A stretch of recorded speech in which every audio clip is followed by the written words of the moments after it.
الرجیم بسم اللہ الرحمن الرحیم ماشاء اللہ لا حول ولا قوة الا باللہ العلی العظیم الحمد للہ رب العالمین والصلاة والسلام علی اہلہا ولأہل اما بعد فقد قال اللہ تعالی فی کتابہ الاعلی بسم اللہ الرحمن الرحیم انما یخشی اللہ من عبادہ العلماء۔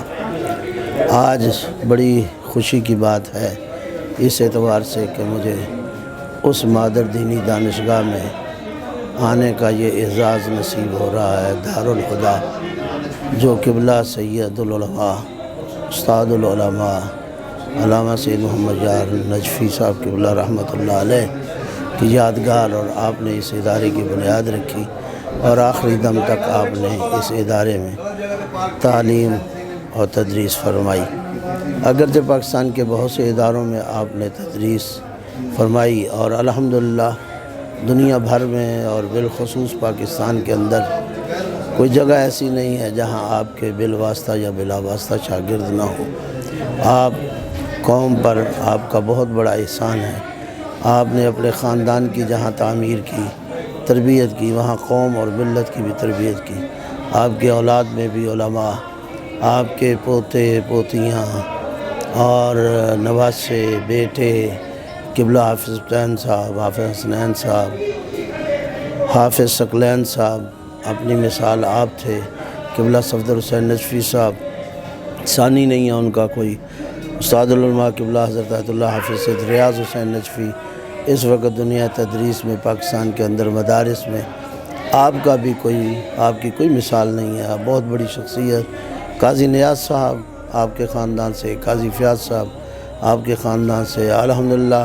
پھر آگے اولادیں ہیں، مولانا مرید حسین نقوی صاحب قبلہ، پھر آگے ہیں مولانا صاحبان جو آپ کی اولادیں ہیں، علی رضا صاحب ہیں، حسین صاحب ہیں، دیگر احباب ہیں۔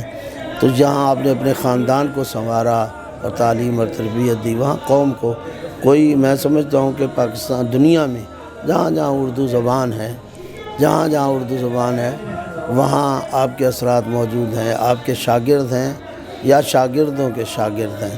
آپ لفظوں میں نہیں، حقیقت میں استاد العلماء ہیں اور استاد الفقہاء ہیں۔ آیت اللہ العظمیٰ حافظ بشیر حسین نجفی قبلہ آپ کے شاگردوں کے شاگرد ہیں، جامع المنتظر سے پڑھے ہیں۔ تو میں تو بہت چھوٹا آدمی ہوں، میری کوئی حیثیت نہیں ہے من عالم کے خاندانم کہ میں اتنی بڑی شخصیت کے لیے کوئی الفاظ کہہ سکوں۔ محسن ملت ہیں، محسن قوم ہیں اور قوم کی تربیت معمار ملت ہے۔ آپ کا احسان ہے اور یہ قوم کو یہ یاد رکھنا چاہیے کہ جس ملت کی، جس قوم کی آپ نے تربیت فرمائی ہے اور اس قوم کو، اس خاندان کا، اس قبیلے کا احسان مند ہونا ضروری ہے۔ اسی لیے میں اپنے لیے خوش نصیبی سمجھوں کہ آج مجھے اس ادارے میں آنے کا اتفاق ہوا۔ ماشاءاللہ چہل پہل ہے اور پورے علاقے کے لوگ آئے ہوئے ہیں، پاکستان بھر سے علماء کی تعداد بھرپور یہاں خوش دلی سے آئے ہیں، اور میں سمجھتا ہوں یہ آپ کی روحانیت کا فیض ہے اور یہ آپ کی خدمات کا صلہ ہے جو آج سب لوگ آپ کو سلام کر رہے ہیں اور سلامی دے رہے ہیں۔ میں بہت مشکور ہوں آپ کا کہ آپ نے مجھے موقع دیا چند الفاظ کہنے کا۔ وآخر دعوانا الحمدللہ رب العالمین۔